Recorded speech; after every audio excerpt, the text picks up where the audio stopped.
タディナさんの妹、シルディナさんは、神託の巫女の力を使い、強力な魂をその身に宿していたようです。なんか、おめきに似てるような。どうやらそれは、過去の天命の魂のようで。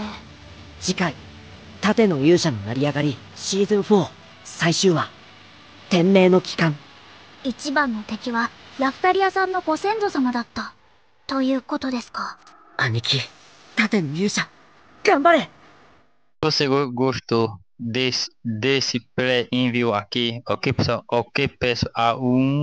Já seguiu aqui o canal, ative o sininho de notificação, beleza? Beleza?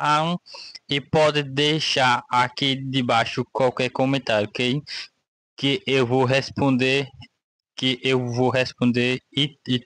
também vou dar conta a todo mundo. Beleza? Já estou. Beleza? Meu canal, Anisho Next. Beleza? Até, tchau.